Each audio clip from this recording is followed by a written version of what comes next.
If I said the words dark natural level, curly hair, and base break, would you be scared?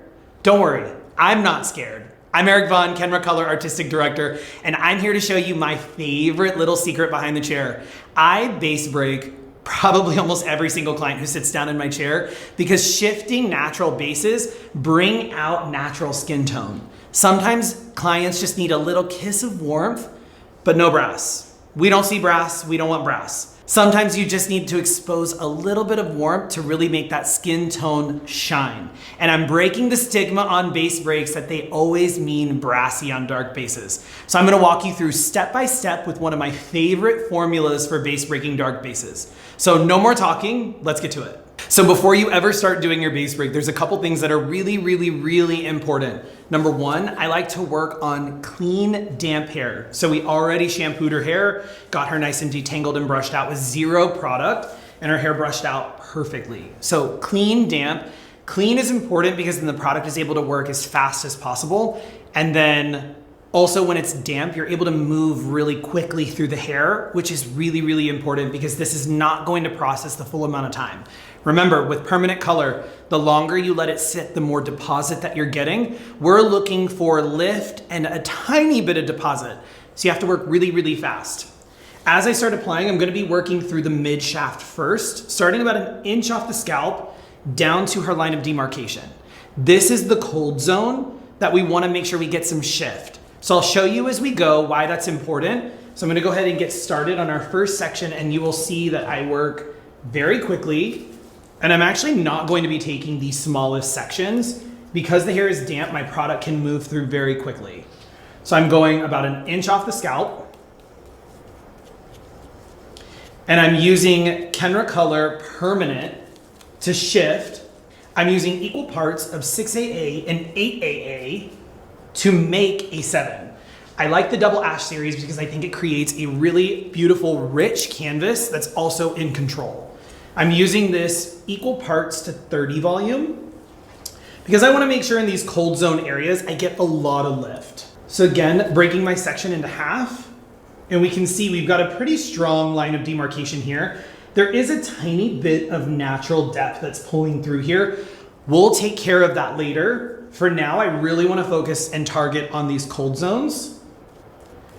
What is in that first inch, that area right here, that's gonna get scalp heat. That's gonna act like a catalyst and boom that color up. We wanna give the mids a time to kind of boost before we go in and pop that on the base. So again, an inch off the scalp, I'm keeping very consistent. And I'm working this down. These little tips I'm gonna take care of later as well. I do kind of wanna leave these out for a little bit because I feel like the pop on her ends is gonna act as a natural tip out so I can do as little work as possible in this very big transformation. So one more time, taking my section out and I'm looking to see where my line of demarcation is. So in this area, my line of demarcation starts here, and in this interior section, my line of demarcation starts here. So as I drag this down, starting 1 inch off the scalp, working that in, I'm gonna drag down my line of demarcation I'm at, so I kick that out and keep working that down. Again, not dragging all the way through the ends, we'll target that later. So I'm gonna keep working up the back of the head and we'll check back in here on the front. So now that we're on the front section, as I brush this out, you can clearly see we have very different lines of demarcation.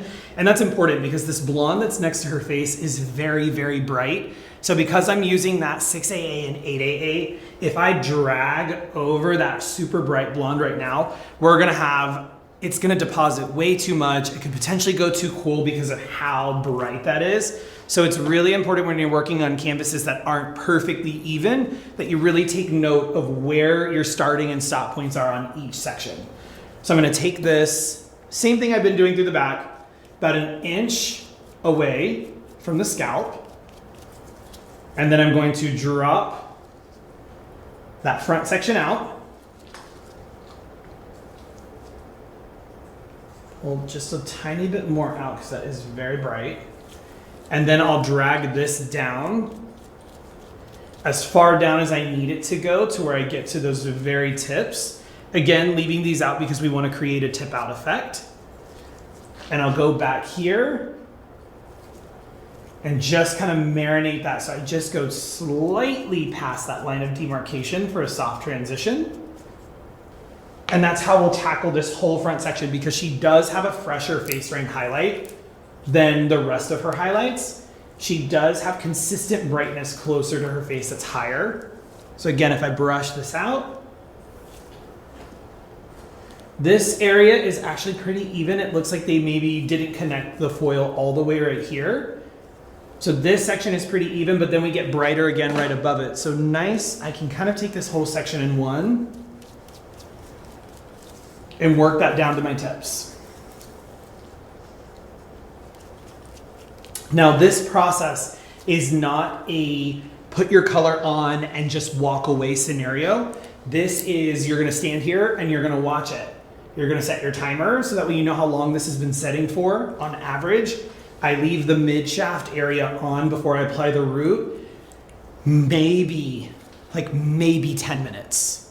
Because this shifts fast. And when I start to see the shift that I need, that's when I apply the base. So that way the base then boosts up to match, and then we can rinse. Again, if you let it sit for too long, now you have permanent color deposit, which if you are going in immediately to highlight, makes your life a little bit more difficult with that permanent color deposit. So we want to beat that full process time. Brushing this front section down, you can see we've got our bright pop in the front. So I'm just gonna set that off to the side. I'll take care of this section here, going about an inch away from the scalp. And if you're ever unsure if your product is getting all the way through, you can always take the wide side of a comb, give it a brush, and that'll help make sure that your section is thoroughly saturated. And as you notice, as I combed through, I pulled out as I got close to these ends because I do want to leave those out still. Now I pick up this piece.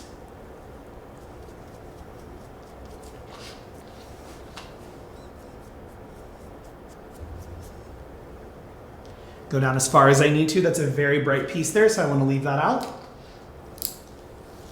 And I'll drop down our last section. Same thing.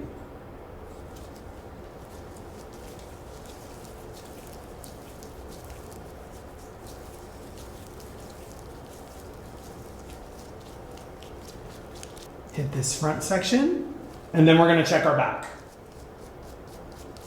So now I'm gonna turn her back.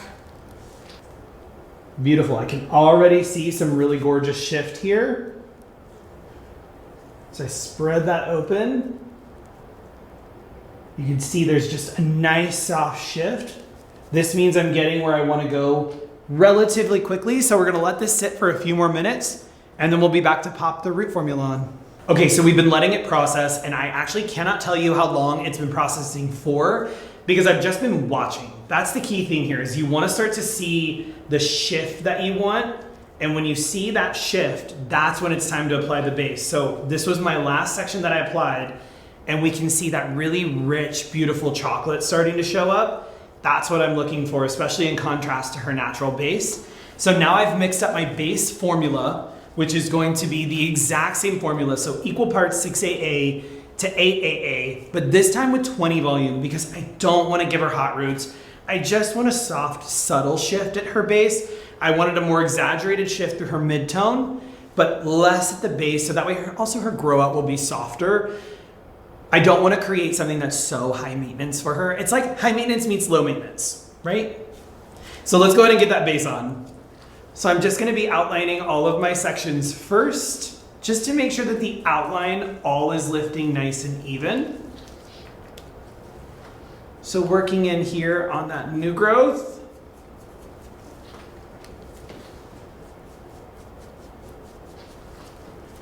Beautiful. Same thing on this side.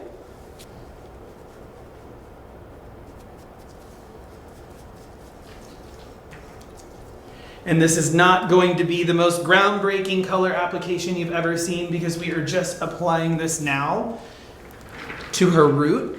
And then also we're going to be dragging the 20 volume through her ends to give the ends just that tiny bit of bump and shift in tonality.